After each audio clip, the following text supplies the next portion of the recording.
Ladies and gentlemen, I welcome you to Soldier Speaks English. I'm Adil Raja, and today I am with Matt O'Brien. Matt O'Brien is an activist, a very well-renowned activist, in fact. And Matt O'Brien arranged this interview with me last week, and I was taken by surprise once he appeared in this getup today. And he's got a story to tell. But before we move on with the interview, Matt, Right. can I see your hand? I mean, you took me by surprise. Yes, I have this.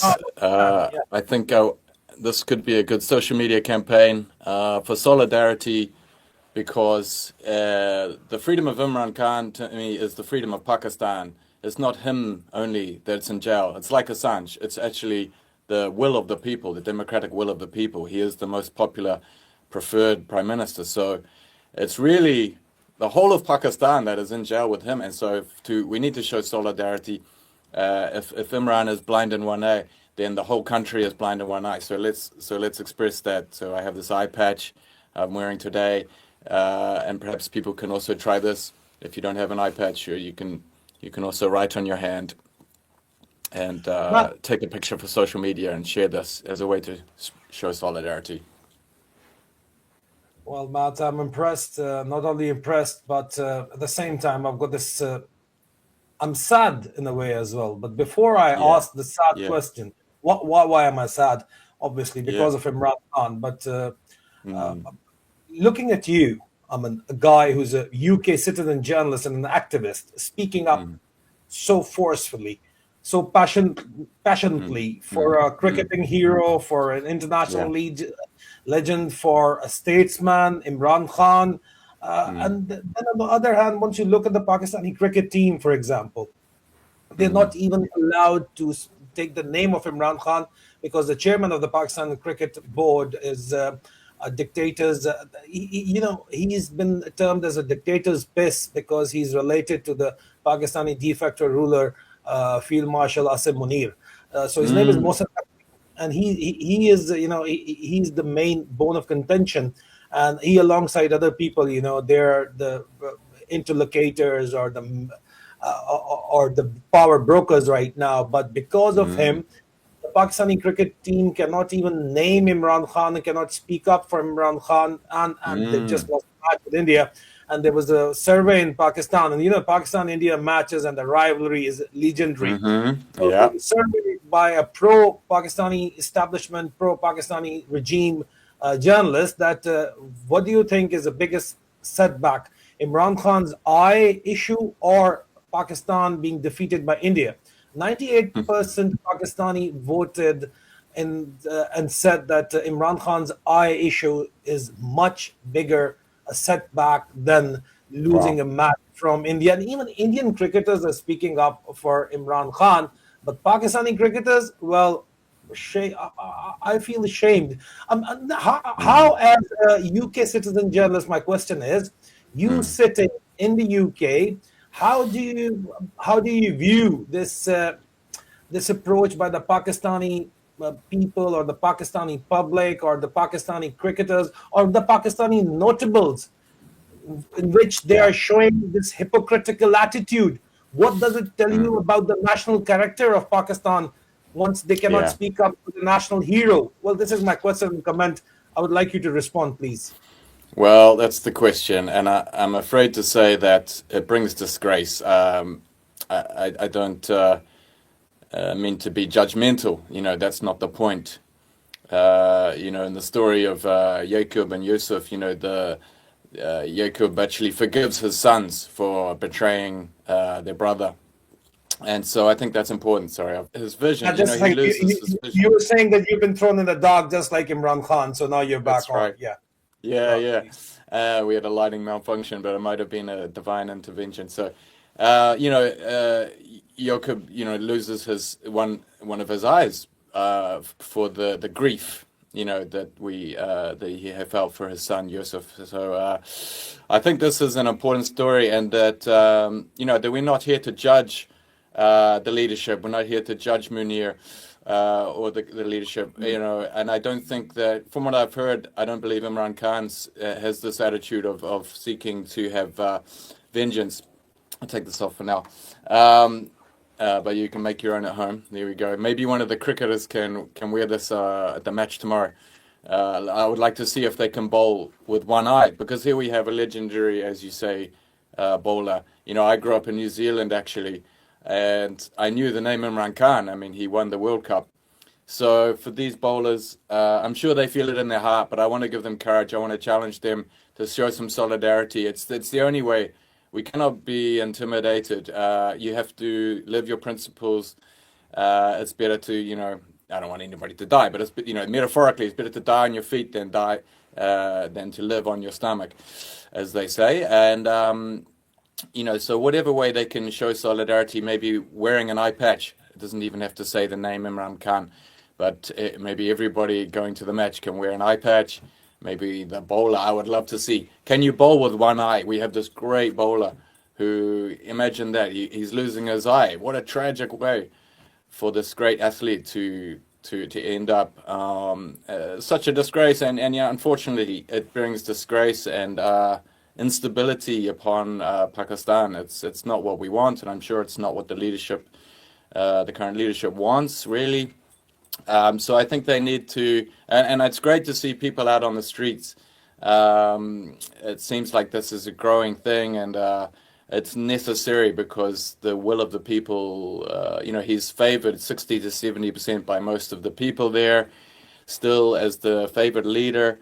That shows the democratic will of the people. And look, you cannot lead forever without the will of the people. There's only so long you can lead with the iron fist and you know, with force, or, you know, with imposing your will, which I think realistically, I think that's looks like what's happening. The United Nations Working Group on Arbitrary Detention has ruled that Imran should be freed, and that the prosecutions are unfounded, and so either they should be dropped, or he should be allowed to fight them in a free and open trial with his health, with the support of his family, you know.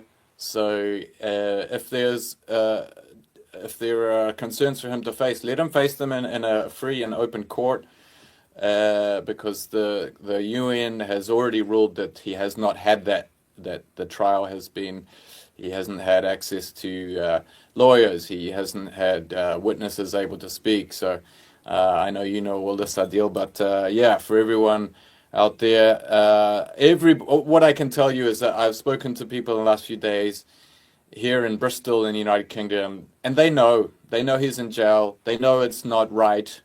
They may not know all the details, but they know this is wrong. This is a great man, very, very beloved, you know, now as a politician, but also for all time as a cricket legend. You just cannot do this to this man and expect to get away with it. I'm sorry, it's very ill-advised for the current leadership to think that they can get away with this. It's bringing disgrace and dishonor upon Pakistan, sadly, and it's time for the people to increase the volume of their voices. You know, I'm not advocating for any, you know, we should not be advocating any violence. No, but solidarity, civil disobedience, raising your voice, and you know, yeah. So that this could be one way. I want to challenge the cricket team to see somebody can bowl with an eye patch, and yeah. But many ways that we can work together. But I believe it's time for the people to let their voices be heard. Matt, you were telling me earlier that something happened in the morning once you were wearing this patch. What happened there? Yeah, that's right. So I was wearing this on my way here, and I was unable to, for some reason, my bank card didn't work on the bus, so I had to get off the bus and go to the shop to get some cash out. And the lady saw this eye patch, and I could see she was moved straight away. She didn't say anything, but I saw the look on her face, and I was like, oh, okay. And when I asked to withdraw some cash and offered my bank card, she said, no, don't. She wouldn't accept my bank card, and she handed me the change for the bus for nothing. She didn't explain. But I suspected what was going on. But there I am sitting at the bus, and she comes back up. She walks out of the shop and actually comes up to me and says, why are you wearing this? I told her I'm wearing this for Imran Khan, and I will be speaking with you today. And then she was moved, and she said that she has the stickers on her car.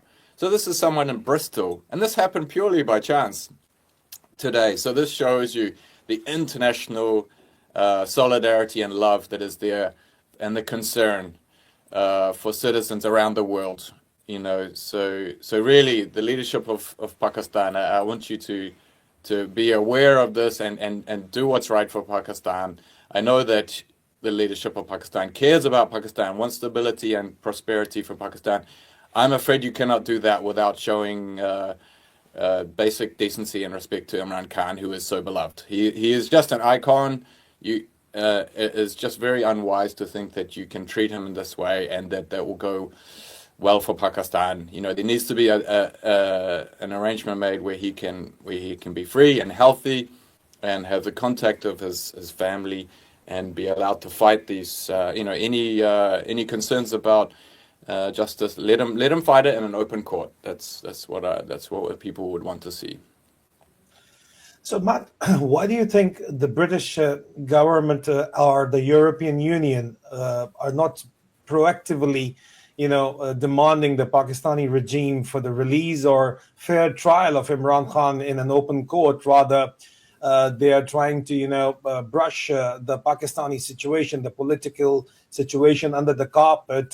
Why? Because once the Commonwealth Election Observation Mission report was, it was it was hidden till the time it was brought out by by a whistleblower, and the European Union Election Observation Mission report has not been released so far. It has been suppressed. So obviously they are in collusion with the Pakistani regime, and I believe the reason is because the Pakistani regime and the Pakistani military establishment is providing ammunition for the war in Ukraine. So that might be one of the reasons.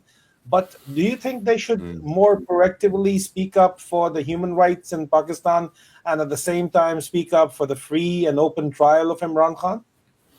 Well said. I do not have faith in the current administration in the United Kingdom, I'm afraid. But this is a changing situation. The Keir Starmer has the lowest favorability of any UK Prime Minister ever. And it's only sinking. So the current leadership is not indicative of the will of the people, or where we will be a couple of years from now, or even sooner. There's a lot of calls for Keir Starmer to stand down. I believe you're right that for now certain goals are being met, and whether it's in Pakistan or with regards to Israel. But again, we are going through a major transformative time right now, and I think that people that have relied on certain methods of control, whether it be controlling the media or, that's now being disrupted by social media. And they don't quite realize that it's the emperor has no clothes. We can see. I'm sorry, we may have lost one eye. We can still see. So they need to have some awareness of this, and really start to respect the will of the people with regards to issues like Palestine, with regards to Imran Khan's imprisonment. So I don't think that the current leadership in Pakistan should take any solace in the idea that the current establishment, sorry. Again, you've been put in the dark like Imran Khan, yeah? That's right. We've got a timer on the light here. So, I don't think that they should take solace in that, or, that Trump is supporting because they're working to support Israel. Because this is a changing situation. The people, the will of the people is clear. The current leaders will be gone eventually. I think that the reputation of Pakistan must be considered overall. If anything worse happens to Imran Khan, already losing 85% of his eye, that's enough. This is the line we have to draw now. It certainly cannot be allowed to get any worse. This will be a stain that cannot be removed from the history of Pakistan. I just don't know how the this can be lived down if you want to continue to be seen as a democracy. Yeah, it's just a real shame, and there's a real sense of that from everyday people here in the UK. And we want to see him free. We want to see his health. We want to see his sons able to see him and his family. This is the bare minimum, you know. He was, you know, he is a favored leader, and for this, he deserves to have his freedom and his health, you know, at the very least. So, Matt, you know that Imran Khan's sons, both British citizens, and both living in London, they've been you know, denied visas to Pakistan to go see their father, and they've Yeah. come from a very influential family. So, if this is the state of affair, what does it tell you about the Pakistani regime, or what's actually the condition of human rights in Pakistan? What does it tell you? Exactly. Unfortunately, it says everything. You know, if the charges against Imran were just, then they should hold up in court by themselves. He should not need to be put in solitary confinement. He should not. He should be free to make his case. He should be free to speak to the media, to his family.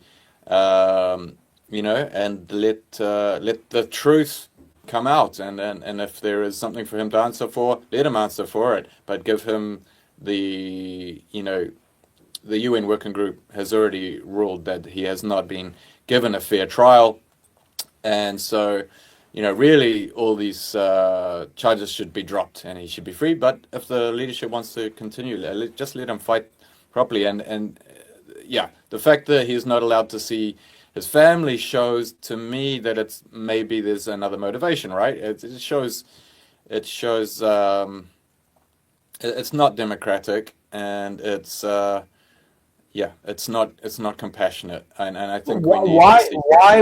Why would the Pakistani regime not allow Imran Khan's family, or and even his own sisters who were in Pakistan, are not allowed to meet Imran Khan for more than 3 months now, almost 3 months now? So they were stopped from meeting him from 4th of November onward, and we are almost, you know, in the last you know, in the last part of February now. So Yeah. why would the Pakistani regime not allow family or personal physicians to meet Imran Khan? Why do you think is that? Well, you know, there could be multiple factors. One, it could be punishing Imran. You know, this is torture, and you know, we need the UN Special Rapporteur. They have already raised concerns about this case, and I believe they need to look even further now at this case. You know, like Assange was denied. You know, he was put in solitary confinement as well. The UN Special Rapporteur ruled this was torture. You know, you imagine people don't understand always that solitary confinement is torture. But if you remember in lockdown, you're stuck in your house even. It's much nicer than a prison cell. Even that can be, after a week, you start to get lonely. You start to, especially if you're by yourself. You know, I was alone for lockdown in New Zealand, and after you know, after 10, I'm happy enough on my own. I'm quite self-sufficient. But after a couple of weeks, I go to a shop, and I see someone in the shop, and oh, there's a person.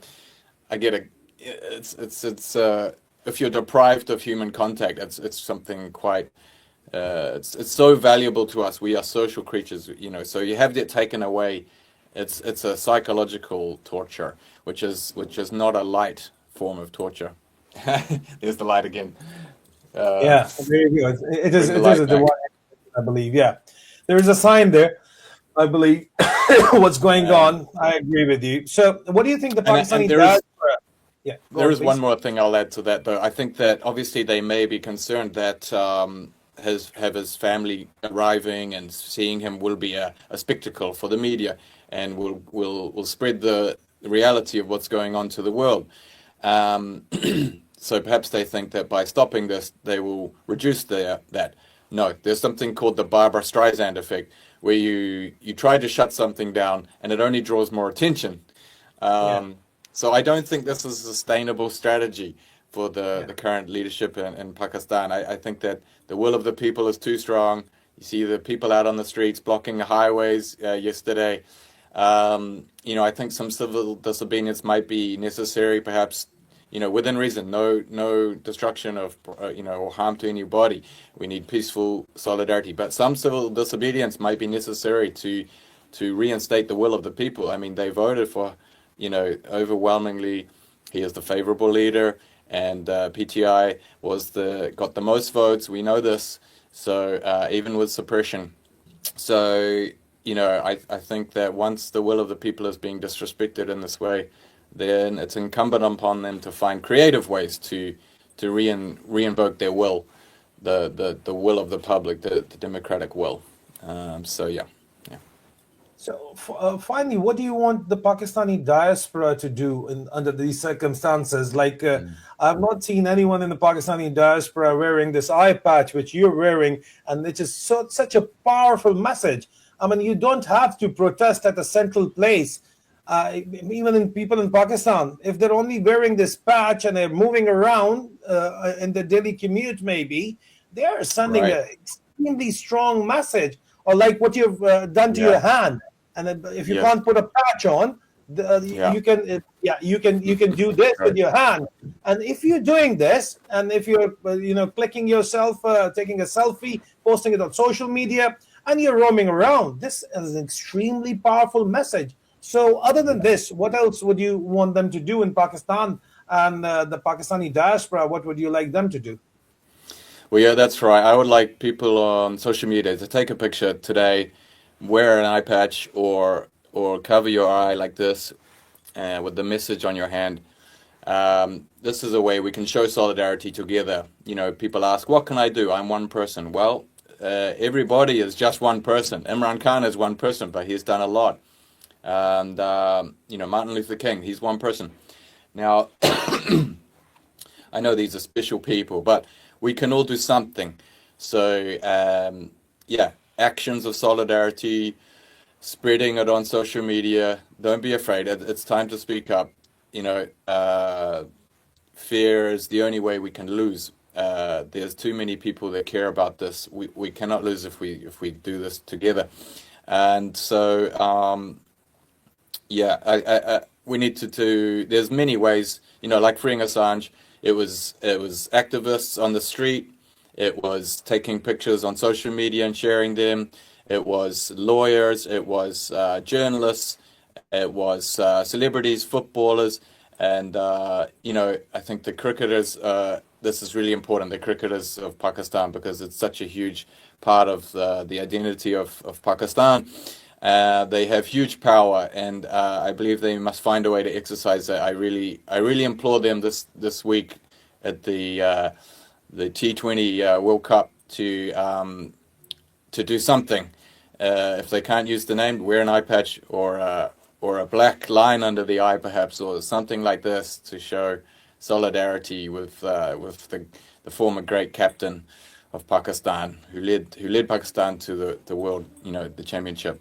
And so it's time. I mean, he is you. If you are a bowler for Pakistan, he is you. He might have been a child or when he was doing his thing, but he is you, not just as a cricket legend, but as a democratic member of Pakistan. And if you want to be free, you have to free Imran Khan. It's not about Imran. It is about everybody in excuse me, about everybody in Pakistan. Even if you vote for PTI or not, it doesn't matter, because next time, if it could be your preferred politician that is facing unjust charges and thrown in jail when he is voted the most popular, if you believe in democracy, it doesn't matter if you support PTI or not, you should stand up for Imran Khan, because he is it is your democratic rights to elect who you want that is in jail. Just one last question, Matt. We've seen that the Indian cricketers are supporting Imran Khan quite openly, and they're arch rivals. And the global, there have been appeal from almost unanimous appeal from global cricketing legends in support of Imran Khan. But if somebody is not speaking, these are the Pakistani cricketers who are not speaking. I've only seen Wasim Akram after a lot of public pressure speaking up for Imran Khan, but nobody else is speaking in support of Imran Khan. So would you like to tell the Pakistani cricketers to have some shame and support Imran Khan? And what does this tell you about the character of the Pakistani, I wouldn't say cricket team, but as a nation, as a society, which is, and the kind of oppression faced by that society, because for them not to be able to even utter a word of support for Imran Khan? What does it tell you? Right. Yes, well, I believe it is necessary to speak up. I believe that it is to not speak up at this point is to surrender yourselves to really to tyranny, and this is lacking courage. I don't want to shame anybody, but I think that really it does show a subservience to an unjust, completely undemocratic. This guy was the most popular leader. The fact that he is in jail. No, you have to speak up if you are a person who believes in democracy, if you are a person who believes in human rights. To be silent at this point is to really vote for tyranny, to say my voice doesn't matter. If I vote for someone in the election, I don't care if he's put in jail. That's what you're saying with your silence. It's loud. It is. I don't want to shame, but it's loud. You have to speak up now, and a cricket legend too. There's nowhere to hide for this, So take courage from the legends that have spoken up already. Like I say, even if you think he was before your time, he's a legend. And this is you, and we need you to speak up. You have the power. You really do. You cricket players, your Pakistan and cricket are so synonymous. Tourism is linked to it. I understand that some of the pressure brought by the retired cricket players has helped Imran to have some more leniency with his position. So we just need the current players to join the chorus. And so everybody out there, encourage your players to speak up, whether it's with an eye patch or whatever, some way to show solidarity creatively. I would love to see this. I would love to challenge them to somebody to bowl with an eye patch. Let's just say that. You don't have to write Imran if you're not allowed. You could wear just an eye patch. I would like to see, can you bowl with one eye? This would be an amazing solidarity. I mean, I know that they want to win the match, but like you say, the people already voted that they actually care more about freeing Imran Khan than beating India. So I want to see somebody try to bowl with one eye tomorrow at the match. Let's see that. It would be powerful, so powerful. Thank you so very much, Matt Branán, for joining us for this show of support and solidarity. Thank you, and for the strength and encouragement which you've given for us. Thank you so very much, and hopefully we'll see you again. See you very soon again. Thank you once again. Thank you, Adil. Hopefully you won't need to, because we'll have Imran Khan free. Well, otherwise we would like to talk to you. Take care. Yeah, fantastic. Thanks, Adil. The lights are off. Bye. Bye. That's a sign. Bye. Signing off. Ciao.